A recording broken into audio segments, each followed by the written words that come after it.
Hi everyone, this is Nick. I'm the founder of Chestnut, and I just want to show you some of the stuff that we've been up to lately. And give you a little flavor of the software and what you can do with it. We haven't created any videos yet, so this is the foray into doing some product demos. Let me know what you think. Let me know if there's anything else you'd like to see. This won't be comprehensive, but I will try to touch on some of the more common things that you can do with Chestnut. And to save some time, I've skipped the process of creating my account and creating a club. So I already have my Media Chess Club here, which is actually a real club that we run out of the town of Media, Pennsylvania. Starting from the dashboard page. This is just the spot you come right after you log in. You get here and it's going to surface some of the most important things like the chess clubs that you're a member of. In this case, I'm an organizer of the Media Chess Club, so I'm going to jump right into it. And I play in the Media Chess Club, and I'm also going to be running some tournaments within this club. So I'm going to head right over to events here. We'll take a look at the Swiss in a minute, but I think the first event I want to show you how to create in Chestnut is a quad. So I'm going to come up here to this button, create event, and we'll create one called the Sunday Super Quad. We'll say that this is going to take place next Friday. I will use myself as a tournament director. I won't set an assistant tournament director for now. Since I've entered an address for the club, I can just copy the address from the club and it'll populate here. This is the address for the actual event. Then I get some advanced settings here, one of which is public visibility, public or private. If I set private, then only people who are already members of my club will be able to see this. If I set public, anybody who has the link will be able to see it. It doesn't mean they can necessarily join it, but they'll be able to see it.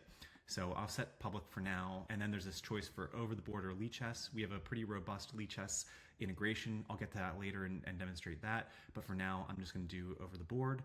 And for a rating source, we're going to use USCF ratings. You could use custom club ratings, which Chestnut supports and allows you to basically run your own ratings database. And it'll use the same algorithm the US Chess Federation uses to continue to process custom ratings. You can run that in tandem with or besides the USCF ratings if you'd like, but again, for now we'll stick with USCF ratings. You can also do this live USCF ratings. So this one, if you don't toggle live on, it will just be the supplements. It's going to go from the most recent supplement. It's going to be related to the dates of your event, and we'll take the supplement most relevant. You won't have to do any uploading of supplements like you might have to do with some other softwares. We make sure that the supplements are all the golden database and the ratings are in Chestnut and ready to go for you, so you don't actually have to upload any of those yourself. But if you would like to get the most current ratings, which can sometimes be very beneficial or useful when you have younger chess players whose ratings are changing pretty rapidly in a short amount of time, you might want to not wait until the next supplement is out. You might want even fresher ratings, and that's where you can use this live ratings.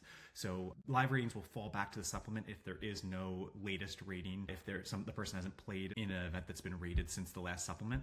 So I'm going to turn that on for now just to let you get a sense for that. And we're going to do a structured tournament. It's going to be a quad, so 4 people per section. We'll say that we'll do 30 minutes with a 5-second delay is going to be the time constraint for this quad, the tempo.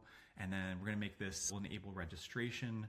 We'll say we'll charge $25, and we're going to enable pay online. I've already set up my payment processing with Chestnut, so I linked my Stripe account to Chestnut, and so I can accept payments through Chestnut without paying any commission besides what Stripe charges. I'm also going to allow pay later. That will let somebody check out without paying through Stripe, and when they show up, I'll have some indication that that person needs to pay me when they get there. If somebody's going to register for this event, I'm going to require that they have a USCF ID. Since we will submit this for rating, I will allow guest registration, which means the person may not need or does not have to have an account with Chestnut to register. It's your choice what to do here. There are some advantages to having an account with Chestnut as a registrant, including that you can see the aggregate history of your games across all the clubs that you play in, but we can get to that later. I'll set a max number of participants for the event of 30, and we'll say that registration closes, we'll just set a date of the 7th, for instance, and say we won't accept any registration online after that. And I can even set a time here. We'll say at 7 o'clock, and we'll create this event. And when we do that, we jump right into our event page. We're in the Sunday Super Quad event. We get this public URL that you can see here. If I jump to it, you can see some landing page information. You can see the address that we entered here, and you can see that somebody could already register for this and sign up. You could register. I already have an account and I'm logged in, so it's asking me to register with my account if I would like to. Since I'm an administrator, I have this little administrator badge down here that will allow me to get back to my event home and continue to edit. So I'm going to show you how quick and easy it is to add some players to this and get up and running. So I'm going to first add some participants, and this participant list is coming from my club members panel. So these are people who I've already entered. I don't have to re-enter all their information every single time. So if I look for somebody like Brian, okay, I can find Brian McDermott. I can find Brian Polka. I can go in and get some of the other folks who've already played. But if somebody shows up and they're not in my list, like let's say Aaron Bisco. Aaron's not in, so I'm going to add him, Aaron Bisco. And I do that, and I can see here's Aaron. This is coming right from the USCF. I've got his, if I click it, it will pull his USCF ID in here. I can copy his name just to make sure I have it as they do. I could enter some contact information if I wanted, or lead chess information, but for now, I'm just going to submit it as it is, and it adds Aaron. I'm getting this note here, this status issues icon here, which is just telling me, since I track club dues through Chestnut, it's showing that these people have not paid their dues yet. It would also show if somebody has an expired USCF. So for example, Amber here, it looks like her ID, her Chestnut or her USC membership has expired over 10 months ago. So if I entered her into the event, there would be two issues for her. One is the club dues and the other is USCF membership expired 10 months ago. So I will continue to add a few people here, and I'm not going to go overboard, but let me get to maybe an odd number. Let's get to 9 people. Okay, so we've got 9 people, and I can sort these people by rating. The first thing I'm going to do, I think, is refresh for live ratings. So this is what we were talking about right now. Before we were using the supplement, we're going to run this in the background. It's going to be updating, going out to the USCF website to see if there's any latest rating for these folks. And in a couple cases, it did find a latest rating. So for example, Aaron, Andrew, Claudio, they all had live ratings that could be pulled in. So we used them. And so now we are pretty much all set to pair this up. We'll say that these are the full number of people who are going to show up. So I'll just go right up here to set up quad. And when I click this, it sets up the quad with the quad A, which has 4 players. And since we had 9 people, it creates the small Swiss for the last section. So if I jump in, I can jump into quad A, for example, and I will see that it pulled in the top rated players into that. And then I switch over to the small Swiss and take a look at that one and see that, okay, here's the 5 players who were lower rated. And this one is going to ask me to pair this up and run this event. If I go over to the other one, it's going to already be paired because it knows the quad pairings and it just goes ahead and does that. One other thing you could do, let's say that somebody walks through the door at the very last minute. So I had 9 people, and then let's say actually, you know what, a couple people walk through the door at the very last minute, and that's going to give me an even number of quads, and so it's beneficial. All I have to do to get back and get that reset up is reset quad. It's going to pull everybody back out. So now I have those 9 people again. I can add the new people who showed up, and we'll get them in. And so we can now repair the quad, and it's just that easy to get up and running again. Now we have quad A, B, and C, and they're all in progress because it actually ran the pairing for every single one of them. And then let's head back out. I'll do one more thing, which is actually, I'm going to show you one thing that's very convenient with quads. A lot of people like to do this is to just print out a pairing sheet. So if I download this is going to show me a PDF. Hopefully you will be able to see it. Whoops. Okay, here it is. And it will show you this. This is something you could print out and place one of these at each table. It shows quad A up here, quad B, and quad C. And this is all the pairings. It did the coin flip for the last round, although people can write in something different if they'd like to. And so this would be player 1 is going to play against player 4, and player 1 gets white. Here it shows for player 4 that they play against 1 and they have black. And so it's a very convenient way for somebody to write down, or for the players to actually write down all the results at the table and then just turn this in at the very end, and then you can enter the results afterwards. You can also enter them in real time if you'd like as you're going right here. And the way you would enter results is you just click on this, you do win-loss there, and you can see the standings are updating as we're doing this right here, so I can take a look at that. I can print out things like pairing sheets, standings, cross table, etc. But again, to show you how easy this is, at any moment that I want, I can easily just pull everybody back out of this quad and restart things like that. And now everybody's back out. I could add some more people if I needed to. Another thing I can do, because nobody registered for this, I just add these people manually. I can mark if they paid or not. So we said this is going to cost $25 for this event. So if I add some indicators here, 25 bucks, they paid, this person paid, maybe this person, it was comped. So it's going to show here, you see these turn green as paid. And so I know that these people have already provided some money. And if I go to the finances tab, I can see down here that so far the revenue I've collected for this is $50. There's $5 entry fee. Something else I didn't demonstrate is that maybe I know I want to override some ratings before I actually pair this up. I might know that Amber actually is a very good player and has a FIDE rating, so I could put that in here and maybe say that she's a 1900 FIDE. So I'll enter that. And you can see this light blue background, which indicates that this has been overridden.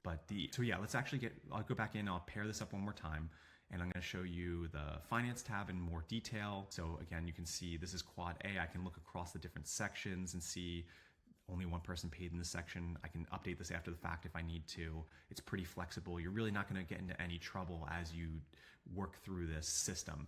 The other really convenient thing is the ability to message people. So if I come over here, I can send messages, email messages to the people who are playing in this event. Anybody who has an email address or has a contact attached to their member, which I can show you how to do later, but I can send a message to all the event participants. I could select just a section, say I only want to send a message to the people in quad A, for example, or I can pick individual people and say I'm gonna send a message to Andrew, Amber, and Benjamin, and I can send them something like, or actually, let's see what, yeah, let's just do section, we'll do quad A, and I'll just say, pairings are up for quad A. And I can send the pairing sheet as well, which will send a PDF for them to take a look at. So if I sent this out, each one of those people will get a PDF of round one. They get this message, they get this subject here. It would look like it was coming from me at the Media Chess Club. Chestnut keeps its branding to the side and out of the way. There's pretty robust messaging in this, and we'll save some of that for another day, I think. But I think that is probably the extent of what I'd want to show in terms of quads. Maybe one or two other things actually real quick. One is I'm going to reset this and I'm going to show you how you would register, or actually we'll do that in when we get to the Swiss event that I'll do in just a moment. The other thing I'll show you is actually how you would enter the rest of the results for this. So I would just go through, maybe I have those pairing sheets in hand because the players provided them, and I'll just go through and I'll note these results. Here we go, we got that, and we have this. And this, and so up here at the top, I have, or right here in the middle, I have the standings for this. I can see that Brian ended up winning it. I can easily switch over to quad B to manage that one, and I'll finish entering the results for quad B. There. Okay, we got that. Okay, we have all the results in, and then let's go to C as well, so I can show you how this might be submitted for rating afterwards. All right, so that's round one's done. We've got round two. And round three is finished as well. So I can show a couple things here actually. We could do the standings. So that's you can maybe see a sense of what some of the other PDFs look like. So that's for quad C. You could see the standings. It's very easy to get these PDFs out of the system. You could see the public view for this page. So here is this little eyeball icon will show you what maybe a parent could take a look at if they're following their son or daughter playing in one of your events. They could go over and see the standings. And so this is showing the standings for quad A, quad B, quad C. They could show the pairings as they're happening. This managed pairings is only showing up because it knows I'm an administrator, but you can see that you have, for each quad, you can see all the pairings and the results right here. And I can even go into live mode. And when I'm in live mode, I won't have to refresh this at all. If new pairings or results are up, they will automatically populate and show here. So I can just sit here and monitor what's going on. I can also, as a family member or as a participant, I can download the pairings if I would like to and see what the pairings are across all of the different quad, or all the different sections in the event. I do the same with the standings and download, here we go, the event standings, and here you go. I'll show what that looks like. So you'd have quad A standings, B, and C, so you can easily get these artifacts out of the system as a player or parent. In the participants area, you can quickly come over here and see maybe how people did in the tournament individually. So I can drill into like Aaron's performance and see he had what his performance rating was. I can see how he placed, what his results were. He had black against Brian, white against Dennis, and white against Andrew. And I can see how his standings evolved over time in the event. I could even run some scenarios if I would like to. So I might say, what if he actually beaten Brian here instead of lost? And what if he went 3 for 3 and beat Andrew as well? What would that have done to his rating? And it would have been a pretty big difference, but that's another cool thing that you can do since it has all the information in here and we have all the rating logic from the USCF. So with that said, I will back out of this and go back to the event page here. I think I want to show real quick what it would look like to register for this event with an account, and then later we'll do one without an account. But okay, so if I was going to register with an account, let's go back to the event and say event home, and we will pull everybody back out of this, and let's go to view it. So I'm going to register for the quad, register with an account. So it's going to ask if I'm registering on behalf of myself. I could do that, or I could add a family member. I could add maybe Alex Lampros, and I could search real quick for his USCF ID, and here it is. It pulls it up. So I'll select that. It grabbed the USCF ID. I don't remember what his LeadChest username is. That's all optional anyway. You only have to enter the required information. So if I submit that, here it is. It puts him in. And so if I go next, I will actually pay now. I'm going to do it real quick because this is in a test environment. I don't want to actually process this payment, but this is exactly what one of your participants would go through. So now it's going to process this in the background. It's processing the payment, and it worked, and it says my registration was successful. So if I return to the event, I can see now there are 13 people in this event, and one of those people is, where is, there it is right there. There's the person we just added. So that did work. So that gives you a sense of what it takes to register. I will show you also what it would look like to register if I was doing it as somebody who was not logged in, who didn't have an account. Let's just do that. Since we did enable that, I'll log out real quick. And you can see if I refresh this now that I'm logged out, there's this continue as a guest option, and I will click that. And here it just gives me a quick, simple form. So I can do Joe Johnson. It'll ask me for the email address because I don't have an account, and we'll just do joe.j@gmail.com maybe. And you get the idea. Anyway, I can do the same thing, complete the registration, and it will throw me into the account or into the event, and I'll get a confirmation email as well that lets me know that I've been entered into this event. So it's pretty convenient for your players and participants to register for your events. So I'm going to log back in real quick, and the chess club. Okay, back in. So let's go to my chess club again, and we'll go back to that event. So I went to events, and I'm going to go back to that quad that we were working on. I forgot to show you how the rating report worked, and that's my fault. So let me just actually, let's just do this real quick. I can show you how fast it is to do this all over again. I'm going to enter these results and that result, okay? And maybe we'll just do one section is rated. We'll say only the top quad was going to be a rated one. That'll make it easier so I don't have to finish the rest of the event. So this section, or quad A, is finished. I'm going to edit quad section B and say it's not rated. So I won't have to finish that one. And I'll do the same with the small Swiss. And I'll say that one's also not rated. And then we'll head over to the rating report area. So if I click this, it has gone through this checklist. It said, okay, to be able to download the files for the USCF, it wants to make sure that we have all rated sections are complete. I have a club affiliate. The event details are populated. So it goes through this and makes sure that you're set up for success when you do go to send this over to the USCF. This is where you would download the DBF files. They will download in a zip folder with the 3 DBF files and 1 text file, which will have information that you would need on that initial screen, including the chief TD, their USCF ID, which is required. And then finally, when you do submit an event to the USCF, you get the USCF event identifier, and we allow you to add that here, which is a nice aspect. You get it right here, shows where you can find that.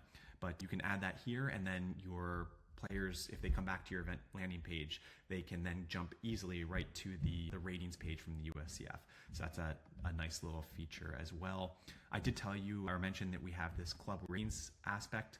So I could, if I wanted to, in tandem or separately from reporting to this to the USCF, I could submit this for club ratings, and it will run some club ratings for these players. It took what I initialized these value, or the player ratings at, which is 1200, and everybody here is going to be set up as their provisional because I haven't been using club ratings thus far. But you can see how easy it is to run your own club ratings here. So I'll roll these back real quick, since we're not going to do that. And then I think the next thing we'll get into